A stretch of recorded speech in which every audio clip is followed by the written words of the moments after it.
un grand bonjour à la communauté de YouTube. Je suis Marc Harriman et vous êtes sur mon logiciel La Tortue. Donc La Tortue, c'est un nom en hommage aux Chinois parce que les Chinois ont été les premiers avec les Japonais à inventer le clonage de voix qui vient de la Chine et du Japon. La différence entre Chinois et Japonais, c'est que les Chinois ont fait ça sur des voix parlées et que les Japonais ont commencé les premiers clonages sur des voix chantées. Et puis les Chinois et les Japonais ne sont pas d'accord sur le nombre des poches. Les Chinois pensent qu'une voix est bien clonée à 15 poches, les Japonais pensent que c'est plutôt à 20. Bon, je vous dirai ça plus tard. Vous êtes sur mon logiciel, donc La Tortue. Ce logiciel est sous la licence exclusive de Marc Harriman, c'est-à-dire qu'il sera sans doute un jour proposé au public, mais pas pour le moment car c'est un prototype, mais qui a une interface graphique et qui est terminée. Marc Harriman est le propriétaire de ce logiciel. Les utilisateurs qui utilisent le logiciel, l'utilisation sert de clonage des voix hommes, femmes ou enfants. Et là, il va y avoir donc un ajout de données. Je vais ajouter sur mon interface graphique que ça clone aussi les voix de personnes âgées. Parce que c'était pas mentionné et ça va être mentionné dans La Tortue. Ce logiciel qui est la version V1. Software de clonage de voix réelle avec 2 CPU minimum. Vous savez que c'est la condition. Sur La Tortue, on a besoin de 2 CPU minimum pour cloner une voix. Et donc, j'utilise pas le GPU. C'est en option seulement le GPU parce que le GPU est un mode de super accélération d'un CPU tout simplement. Et le GPU comporte quelques problèmes. C'est que la qualité en sortie manque de chaleur, de son, de force, de stéréo, de beauté. Et le GPU a, si vous voulez, à l'arrière-plan, un plan très très sale de son.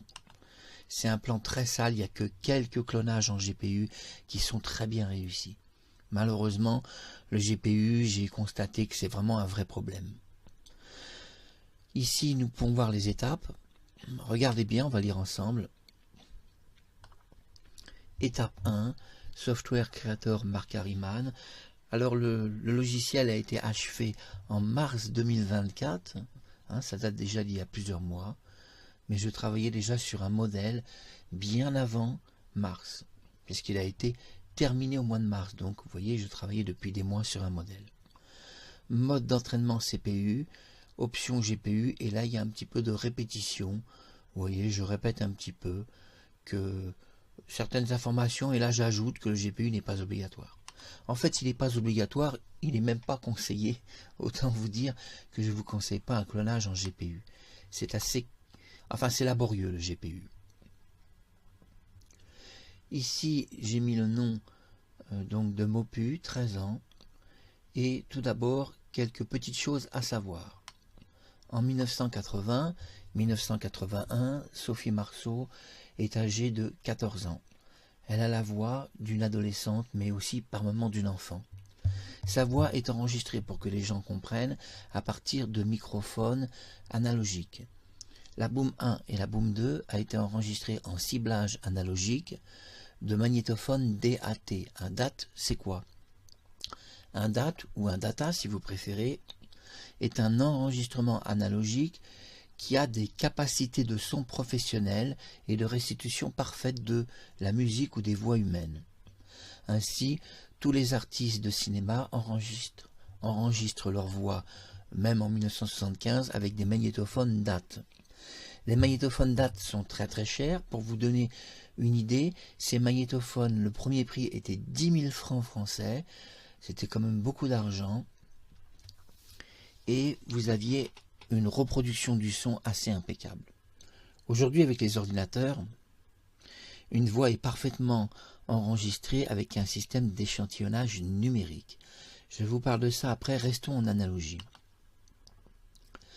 La voix de Sophie Mopu a donc été enregistrée en analogie.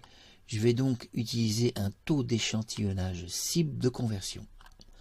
J'ai le choix entre du 40K ou du 48K. Le 48K, ça sera l'équivalent d'un DVD. le 40K sera un ciblage d'échantillonnage en compact disque. Ainsi, la voix de Sophie Maupu va subir ce qu'on appelle un premier traitement des caractéristiques de sa voix. Tout l'enregistrement DAT de 1980 ou 1981 ou 1982, 83, peu importe l'époque, jusqu'en 1985, parce qu'après en 86, les voix ont été enregistrées en numérique, pas pour tout le monde, puisque l'analogie restait dans le cinéma jusqu'au milieu des années 90, mais le premier travail de l'ordinateur est d'écouter la voix de Sophie Maupu, âgée de 13 ans, donc j'ai utilisé une voix qui dure 1 minute 30, pas besoin de plus, et j'ai demandé de commencer ce qu'on appelle un taux d'échantillonnage cible de sa voix de compact disque. Donc la voix DAT enregistrée en magnétophone va être convertie en compact disque. Mais avant, la voix DAT a été nettoyée. J'ai nettoyé la voix DAT dans un logiciel. Ce logiciel, qui est Audacity, a la capacité, et c'est vrai, déjà pratiquement de convertir un son analogique en numérique. Ainsi, l'ordinateur va pas énormément souffrir. Il n'a pas besoin d'effectuer ce qu'on pourrait dire une conversion, très compliquée. Pas besoin, parce que Audacity a un peu fait déjà le travail. Audacity est un logiciel de mixage audio numérique gratuit. Ici, j'utilise la fonction True et la fonction V2. Pour que les gens arrivent à comprendre, le V2 et le V1, c'est quoi? Le V1 fonctionne sans caractéristiques obligatoires.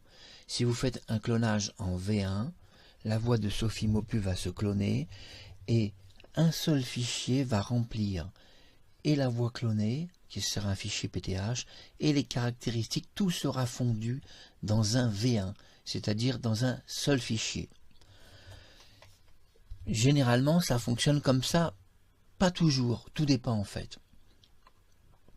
Le V2, c'est donc un peu plus complexe. Le V2 va utiliser 2 fichiers séparés avec une indexion de la voix, donc par caractéristique d'identification. Ainsi, j'utilise le V2 parce que ça permet de mieux extraire la voix d'une personne, surtout de mieux la cibler et de mieux comprendre le mécanisme de sa voix. Le nombre de CPU ou de GPU, ici j'utilise un CPU, j'en ai 2. Vous voyez que si nous descendons, j'ai vraiment que 2 CPU. C'est modeste, c'est un ordinateur modeste qui ne coûte pas très cher. C'est un ordinateur environ de 250 €, pas besoin de plus pour cloner une voix humaine.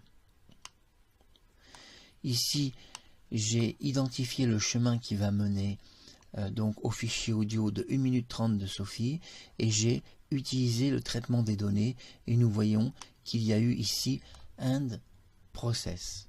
Donc end et nous voyons wave succès. Ça veut dire que tout a été en succès.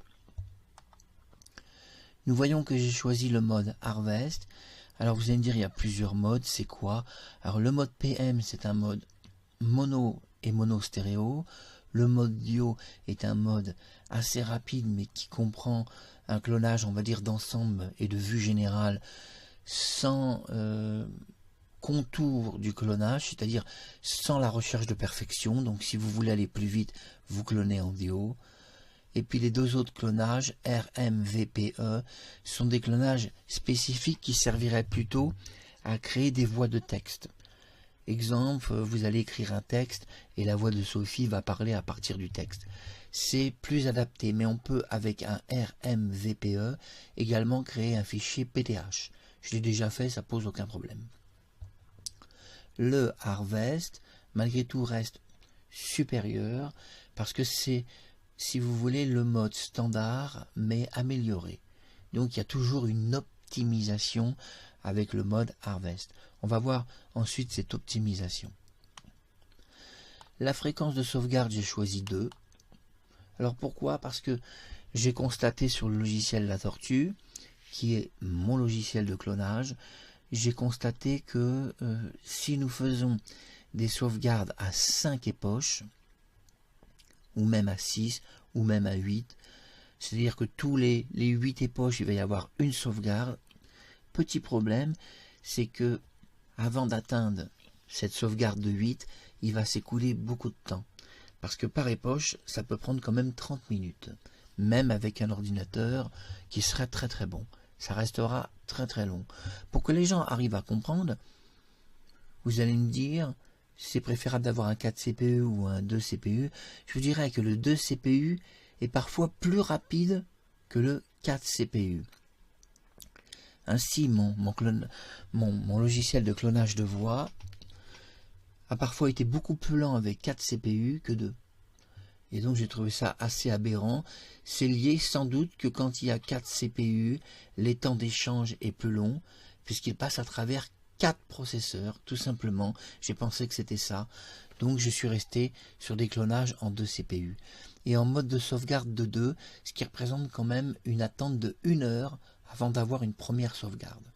La sauvegarde, c'est quoi? C'est une copie de votre fichier qui va s'appeler veille. Ce fichier, donc, ça sera la copie qui portera donc un nom modèle final. Et ce modèle final va se mettre dans un dossier ou dans le logiciel La Tortue, vous avez un chemin d'accès direct au dossier. Donc, la sauvegarde est oui, et tous les 2 époches. Pourquoi 2 époches? Parce que c'est déjà beaucoup. De faire une sauvegarde tous les 2 époches, c'est déjà beaucoup, c'est déjà un problème. Tout simplement parce que ça peut échouer.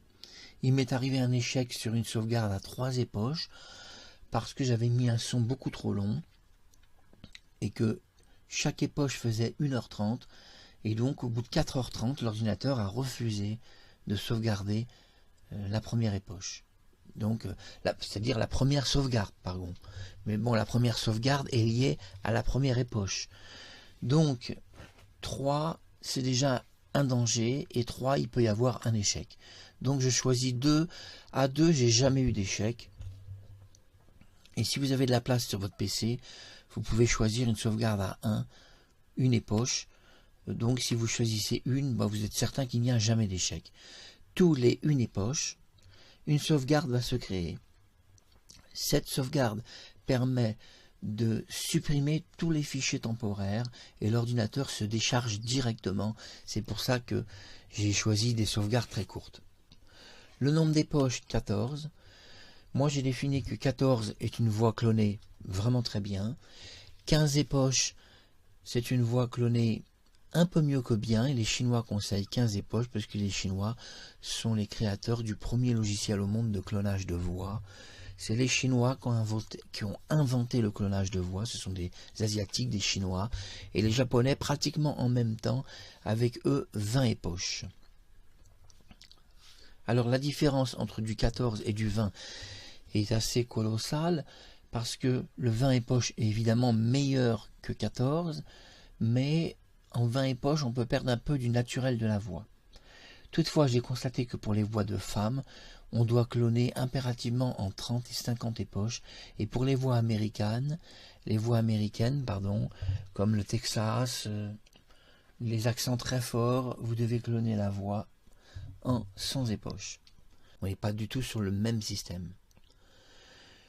Moi, par défaut, je laisse non pour donc le fichier CK, parce qu'en fait, si je fais non, ça m'économise de l'espace disque, donc je fais non. Mais c'est vrai que si on fait oui, on va avoir un espace disque plus important. Et l'avantage, c'est-à-dire que j'ai pas encore voulu essayer oui, je peux l'utiliser puisque je l'ai programmé comme ça, mais j'ai pas voulu l'utiliser parce que j'ai tellement eu des bons résultats sur non que je laisse non. Mais j'essaierai quand même la version oui. Ça prend plus de place sur le disque dur. Donc mettre en cache les données sur le GPU. Donc j'ai marqué non parce que j'ai pas de GPU. Donc ça améliore la vitesse, mais vous devez avoir du GPU. Mais bon, moi je suis en CPU. Mais mon logiciel est compatible GPU. La sauvegarde est oui. Cloning Voice Super CPU. C'est quoi le Super CPU? Parce que vous allez me dire, on connaît le CPU mais pas le super. C'est comme de l'essence, hein, vous avez de l'essence standard ou vous avez de l'essence super. Bon, le super, vous allez faire beaucoup plus de kilomètres et le principe est le même. Le super CPU, c'est quoi? C'est un CPU de boostage. Votre ordinateur, quand vous l'achetez, je parle d'un Windows 7, 10, 11, par défaut, le fabricant met tout en mode standard. Absolument tout, même tout le système d'exploitation est en mode standard. Mais le CPU a été créé pour marcher en mode d'accélération, on va dire de 30% au-dessus des capacités, même parfois 50% au-dessus des capacités de votre ordinateur. Ainsi, un ordinateur peut fonctionner à 150% de sa puissance pendant des dizaines et dizaines d'heures sans que le CPU se fatigue. Là, vous allez me dire, là je comprends pas. Eh bien, j'explique bien les choses. Quand vous achetez un ordinateur Windows, l'ordinateur est programmé par défaut. On va vous donner un exemple. Au lieu qu'il soit programmé à 100%, il est programmé en mode standard à 60%. Et quoi qu'il arrive, votre ordinateur ne dépasse jamais les 60% de son CPU. Donc le CPU, en réalité, est relativement frais. Même l'été. Mais en réalité, le super CPU va permettre de pousser la machine à 100% de votre CPU. Y a-t-il un danger? La réponse est un non absolu, car un ordinateur peut tourner à 150% de sa puissance pendant des dizaines et des dizaines d'heures sans qu'il y ait le moindre problème sur votre PC. Ainsi, pour que vous puissiez comprendre, car j'ai beaucoup d'expérience, même si vous pourriez en douter, le logiciel La Tortue, comme des logiciels qui me permettent de créer des masques en 4 dimensions, vont fonctionner, écoutez bien, vont fonctionner à 150% du CPU. Je peux le faire tourner l'ordinateur pendant 72 heures d'affilée à pleine puissance, c'est-à-dire à 150% de sa puissance, pendant 72 heures d'affilée, je peux faire tourner l'ordinateur à pleine puissance du CPU, sans que le CPU a le moindre problème, pourtant étant poussé au maximum. Ainsi, n'ayez pas peur dans les logiciels de montage vidéo, surtout ne craignez pas de pousser pendant des heures. Si vous avez un montage vidéo qui dure 5 heures, allez vous mettre au lit, dans 5 heures votre ordinateur n'a pas du tout souffert. Pas du tout, même à 150%, il souffre un tout petit peu et encore pas beaucoup. Autant vous dire qu'en réalité, l'ordinateur réel est même à 50% de son mode réel, et quand vous l'achetez, il n'est même pas à 60%, il est plutôt à 50%, la moitié de ses capacités. Donc quand vous achetez un ordinateur, par défaut, tout l'ordinateur va démarrer en CPU à la moitié de ses capacités réelles. Il possède une autre moitié qu'utilise Microsoft pour booster des tas de logiciels que vous allez télécharger en ligne, ça peut être des logiciels de musique, etc. Donc il prévoit 50% en plus pour faire tourner tous vos logiciels. Mais quand tu fais tourner un seul logiciel, tu donc éteins les autres, hein, quand même, faites pas tout tourner en même temps. Et donc le super CPU, c'est quoi? Quand vous cliquez dessus, automatiquement l'ordinateur va monter à 150% de sa puissance, mais automatiquement c'est rapide, ça met que quelques secondes. Maintenant nous revenons sur les caractéristiques. C'est quoi l'extraction des caractéristiques? Une personne m'a dit, on comprend pas trop. Dans une voix humaine, vous avez la tonalité, vous avez la voix, femme ou homme. L'extraction des caractéristiques, c'est pas vraiment la tonalité, c'est plutôt les caractéristiques de timbre d'une voix. C'est-à-dire une voix a un timbre d'expression. Ici, on va extraire toutes les caractéristiques du timbre de la personne, et ces caractéristiques vont être extraits, je m'excuse, je m'embrouille, vont être extraits dans un dossier qui sera nommé et qui sera invisible en cache et qui sera nommé extraction des caractéristiques. L'ordinateur va envoyer dans ce dossier, on va dire, des centaines d'éléments de caractéristiques de votre voix, et il va stocker. S'il devait lire ces caractéristiques individuellement, eh bien, votre voix ne serait même pas humaine. S'il devait la lire, ça ne serait plus la voix d'un humain. Ça serait la voix d'une personne de ces caractéristiques sans la voix humaine. Je ne sais pas si vous comprenez. Mais ça permet, grâce à l'extraction des caractéristiques, de différencier l'homme de la machine. C'est-à-dire de différencier le robot de l'humain. Ainsi, dans l'extraction des caractéristiques, l'ordinateur va savoir immédiatement que Sophie Maupu n'est pas un robot, mais un être humain. Car on peut, avec ce logiciel, cloner la voix de robots. Imaginons que vous avez acheté un jouet, c'est un robot chinois ou japonais, vous cliquez Play, et le robot il parle pendant 15 secondes ou 30 secondes. Vous aimez bien la voix de ce robot, donc il vous suffira de prendre un microphone et d'enregistrer sa voix quand il parle.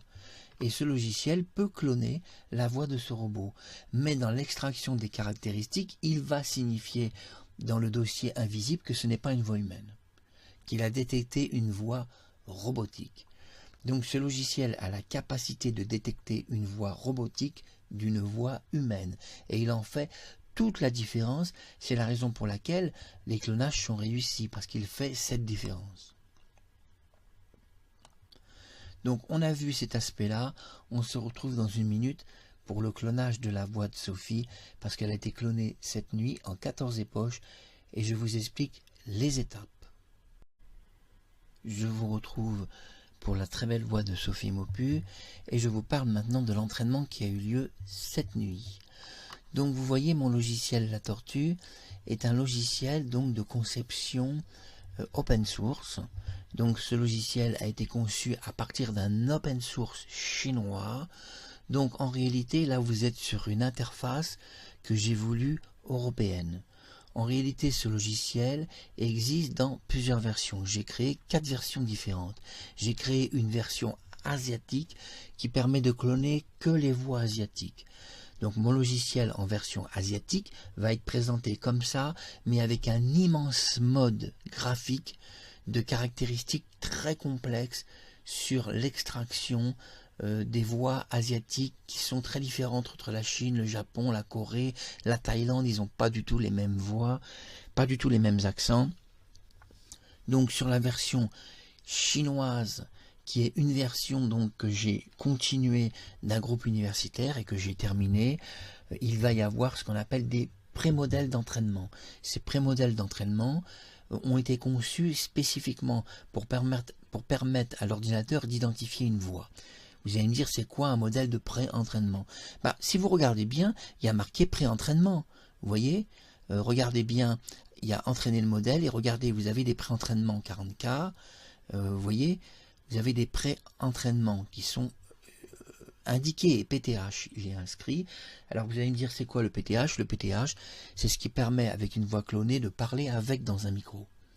S'il n'y a pas marqué PTH, vous ne parlerez jamais avec dans un micro. Quand même, c'est bon à savoir.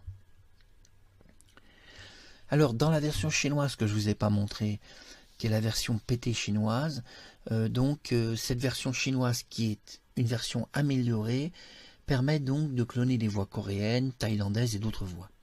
Dans cette version que je ne vous montre pas là, qui est une version plus complexe, il y a eu ce qu'on appelle des modèles de pré-entraînement asiatique. Donc j'ai eu l'idée de mettre dans la machine une reconnaissance vocale. Cette reconnaissance vocale permet, alors que j'explique, fonctionne en fichier PTH et permet immédiatement à l'ordinateur de reconnaître une voix coréenne, d'une voix japonaise, d'une voix thaïlandaise et d'une voix chinoise. Pour cela, il analyse une voix chinoise, japonaise, thaïlandaise, coréenne ou autre, et en analysant, il va chercher le bon modèle de pré-téléchargement qui est sur l'ordinateur, ça n'a rien à voir avec des sites internet, et il va sélectionner le modèle d'entraînement. S'il a détecté une voix coréenne, il va se dire ça c'est un accent et une voix coréenne, il le sait par l'analyse spectrale de la voix, je vais prendre un modèle de pré-entraînement coréen. Et donc le modèle de pré-entraînement est très important. Ici nous sommes en modèle de pré-entraînement européen, puisque j'ai conçu dans le logiciel La Tortue un modèle de pré-entraînement européen, hommes, femmes, enfants et personnes âgées. Si vous n'avez pas ces modèles de pré-entraînement, vous risquez de ce qu'on appelle de rater tous vos clonages. Parce que ça ne sera pas aussi parfait que si l'ordinateur sait déjà ce que vous voulez exactement. Pour que ce soit bien clair. Information, nous voyons Sophie Maupu, regardez. Voilà. Et nous voyons information Maupu, 13 ans. On voit que le modèle se sauvegarde.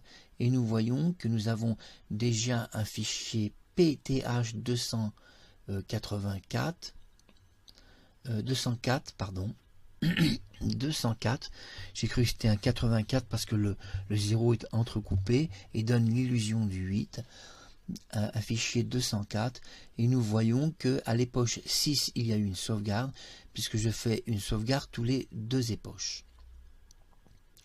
Nous voyons 6 succès, en anglais success, et nous voyons à 204 un fichier PTH, encodeur G, encodeur D. C'est quoi les encodeurs? Les encodeurs G et D sont des super modèles d'entraînement. À chaque fois que vous allez cloner une voix, par exemple, cette nuit j'ai cloné la voix de Sophie Maupu à 13 ans, donc va se créer automatiquement un super encodage. Ce super encodage vous appartient de par la loi. Il possède ce qu'on appelle dans mon logiciel des métadatas, des métadonnées qui vous appartiennent. Ainsi, ici va se créer l'encodeur G et D qui va posséder toutes les métadonnées de votre ordinateur. Ainsi, si un jour vous avez un problème, que vous êtes convoqué par un tribunal, vous montrez l'encodeur. L'encodeur possède tous vos métadonnées personnelles et vous êtes tranquille devant n'importe quel juge. Parce que c'est important de comprendre la loi informatique. En loi informatique, tout travail informatique que vous avez fait avec votre ordinateur, possédant vos métadonnées personnelles, vous appartient de par la loi informatique. Ainsi, personne ne peut rien dire sur la voix clonée de Sophie Maupu. C'est une voix que j'ai clonée moi-même avec mon ordinateur, mon logiciel et mes métadonnées, et j'ai même l'encodeur G et D qui me permet de continuer l'entraînement quand je le désire, dans 1 an, dans 6 mois, ou même maintenant si je le veux. Et donc je peux prouver dans n'importe quel tribunal que je suis le propriétaire de toutes les données de clonage appartenant à Sophie Maupu. Vous me direz, oui, mais Sophie Maupu donnerait-elle son autorisation? Alors là, que les choses soient claires sur les autorisations de stars, d'artistes. C'est vrai qu'il y a peut-être certains artistes qui pourraient gueuler. Gérard Depardieu pourrait peut-être dire, bon, Marc, tu clones ma voix, tu aurais pu me le demander. Si vous savez la gentillesse des artistes, si vous saviez la gentillesse qu'ils ont, que ce soit Sophie Marceau, Gérard Depardieu, Catherine Deneuve, François Ozon, vous ne pouvez pas vous imaginer que c'est des gens extrêmement gentils qui vous feront jamais une remarque. Et ils ne vont pas vous poursuivre parce que vous clonez leur voix. Et au pire, s'ils le font, de toute façon, de par la loi, les tribunaux ne peuvent rien faire. Un tribunal va simplement dire, bon, vous avez cloné une voix sans autorisation, c'est pas très bien, mais la loi n'est pas définie dans aucun pays. En fait, il n'y a pas de loi qui a été créée par aucun gouvernement, puisque le clonage est quelque chose de tout de même assez récent, puisque le clonage a été inventé en Chine et au Japon, et en Corée, et oui, les Coréens clonent beaucoup. Et puis maintenant, il y a Marc Harriman en France, avec le logiciel français La Tortue. Et aux États-Unis aussi, ils ont créé un logiciel. Alors c'est un logiciel aux États-Unis qui est intéressant. Je l'ai déjà utilisé dans des tests, mais j'ai trouvé que ça manquait de quelque chose. J'ai pas été convaincu. J'ai pas été convaincu parce que j'ai trouvé que les entraînements marchaient qu'en GPU, c'était pas très intéressant. Alors restons dans le CPU, c'est tellement plus beau. Donc tous les 2 époches, nous voyons que le modèle va se sauvegarder de Sophie Maupu et va s'optimiser. Alors pourquoi il y a une optimisation tous les 2 époches? Alors l'optimisation, je vous explique, arrive quand vous faites beaucoup de sauvegardes. Moi j'ai tendance à faire des sauvegardes tous les 2 époches. Pourquoi? Parce que tous les 2 époches, je vais optimiser une voix clonée. Et donc forcément, dans 2 époches, ça va s'optimiser, puis encore dans 2, ça va s'optimiser un peu plus, et dans 2, ça s'optimisera encore un peu plus. Qui fait que quand on va arriver au clonage de sa voix, regardez, en 14 époches, vous voyez que j'ai cloné sa voix en 14 époches, je vous montre. Nous voyons qu'il y a eu une sauvegarde qui a été effectuée à l'époche 14, et nous voyons que la sauvegarde s'est optimisée alors qu'elle était déjà optimisée. Vous allez me dire, je ne comprends pas. Eh bien, vous devriez comprendre. Depuis tout à l'heure, je vous parle que ça n'arrête pas de s'optimiser. J'ai pensé qu'il était mieux d'optimiser les voix tous les 2 époches, donc je fais des sauvegardes très très courtes, et si vous faites une sauvegarde tous les 1 époche, vous allez alors optimiser la voix tous les 1 époche. Alors, comment le système d'optimisation fonctionne-t-il? Il fonctionne déjà parce que l'ordinateur va se décharger dans sa mémoire, donc en se déchargeant, il y a moins de données en cache, et s'il y a moins de données, ça optimise les performances de l'ordinateur. Un petit truc à savoir qu'on ne sait pas forcément. Ainsi, en Chine, en Corée et au Japon, il y a des Japonais qui clonent des voix et qui font des sauvegardes tous les 5 époches. Au Japon, la référence, c'est 5 époches. Au Japon, la première voix qui a été clonée était l'artiste Zar. Zar est une artiste qui s'appelle Izumi Sakai. Izumi Sakai est une voix artistique car son vrai nom c'est Sachiko Kamashi. Sachiko Kamashi est une japonaise qui est décédée tragiquement dans un hôpital. Elle est tombée d'une plateforme et s'est tuée. Assez obscur, un accident dans un hôpital. Et je ne vais pas rentrer dans les détails, je ne vais pas être mauvaise langue. Mais je précise, il n'y a aucun témoin de son accident. Et les médecins nous parlent qu'elle a glissé sur une flaque d'eau alors qu'il n'existe aucun témoin de cela. C'est déjà quand même assez étrange. Qu'on nous parle qu'une personne a glissé sur une flaque d'eau alors qu'il n'y a pas de témoin. C'est quand même un petit peu hard comme version. Hein. Mais vous savez, la mort des stars, vous savez que c'est toujours hard, les versions. Vous avez vu, je crois, l'émission que j'ai proposée sur la mort d'une star. Plutôt hard, l'attaché de presse. Bon, revenons donc à ce clonage. Alors comme mon logiciel est un logiciel qui a été modifié à partir d'un open source chinois, donc automatiquement on va voir que j'ai gardé certaines données chinoises, comme par exemple la date. Regardez bien. Je souligne, ça vous aide à comprendre. 2025, 8, 23. 8 c'est le mois d'août, le 23 c'est aujourd'hui. Nous sommes d'accord, et d'ailleurs, bonjour à Sophie Maupu, je t'aime fort, un gros bisou mon ange.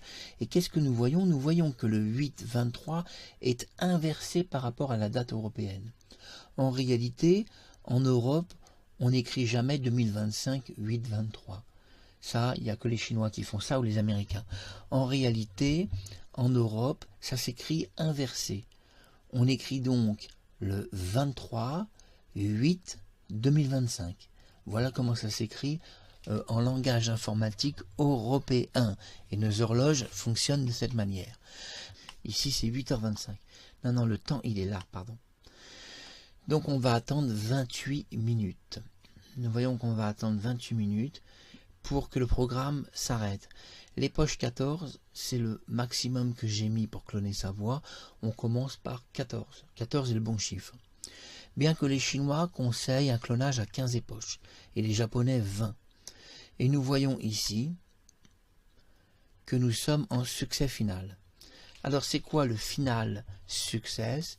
Eh bien c'est la dernière époche que vous avez programmée, si c'est 14.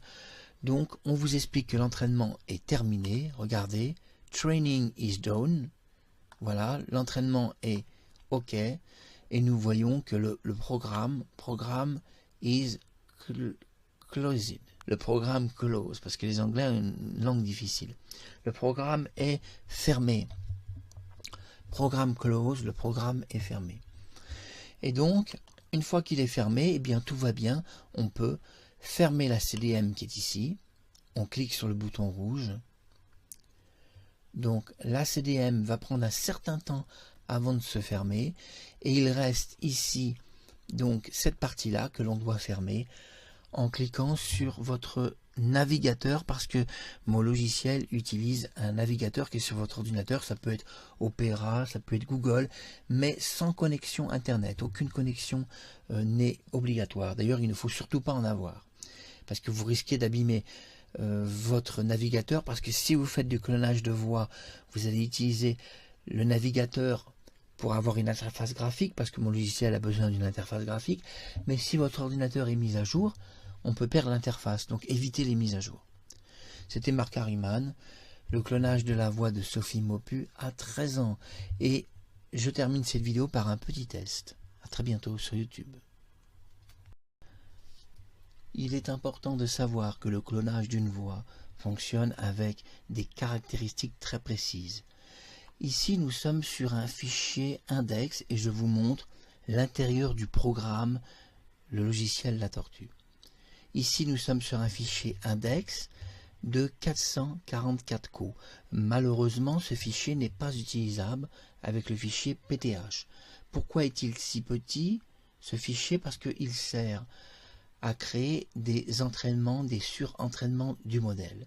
Donc, vous avez l'encodeur D, l'encodeur G quand vous clonez une voix, et cet encodeur apparaît dès la première sauvegarde. Si vous clonez une voix avec une époche, va apparaître un encodeur. Évidemment, il ne portera pas le mot, par exemple, le chiffre 476, il ne portera pas ce chiffre, puisque 476, c'est l'équivalent de 14 époches. Si votre encodeur est fait en une époche, il aura une valeur très inférieure à 476. Et au fur et à mesure que vous augmentez les époches et l'entraînement, vos deux encodeurs augmentent aussi. Et vous devez toujours garder les deux derniers encodeurs, ce qui permet de continuer un entraînement. Si vous ne gardez pas les deux derniers encodeurs et que vous gardez tous les encodeurs, ça peut embrouiller un peu l'ordinateur tout de même. Regardez, ça c'est l'extraction des caractéristiques, mais on envoie un deuxième, regardez, un deuxième fichier, ça c'est le fichier d'index, qui est réellement utilisable avec un PTH. Et nous voyons que le fichier est beaucoup plus lourd, il fait 17 mots 4. Ça, c'est le fichier d'index que vous devez donc utiliser avec le PTH. Donc, comme ça, vous comprenez. La voix de Sophie Maupu a été clonée, regardez, à partir de mon ordinateur, et ici s'inscrit mes métadonnées personnelles. C'est mon ordinateur. Je suis entré dans le fichier donc de Sophie Maupu 13 ans et je suis entré dans le fichier source sonore. Alors nous allons voir comment on clone une voix. Comme vous voyez, une voix est clonée, regardez, par petits morceaux. L'ordinateur va découper la voix de Sophie Maupu et va la cloner par petits morceaux. Et en fait, nous voyons que pour 1 minute 30, l'ordinateur a découpé 32 fois sa voix. Voilà de quelle manière est clonée la voix de Sophie Maupu, par découpage, c'est un découpage simple, et après l'ordinateur va s'entraîner sur ce découpage, avec un fichier qui s'appelle le fichier, je vais vous montrer, qui s'appelle le fichier PT. Vous voyez, PT, regardez, l'ordinateur a créé un fichier PT, à côté de tous les fichiers découpés. Donc, fichier 4 découpé, fichier PT de reconnaissance, fichier 5 découpé, fichier PT de reconnaissance. Et ça, il va le faire jusqu'à 32. Fichier 32, fichier PT 32. Comme ça, vous comprenez beaucoup mieux comment ça fonctionne, tout ça, vous comprenez beaucoup mieux. C'était Marc Harriman. Et c'était très intéressant de découvrir le clonage de Sophie Maupu à 13 ans. Allez, à bientôt sur YouTube.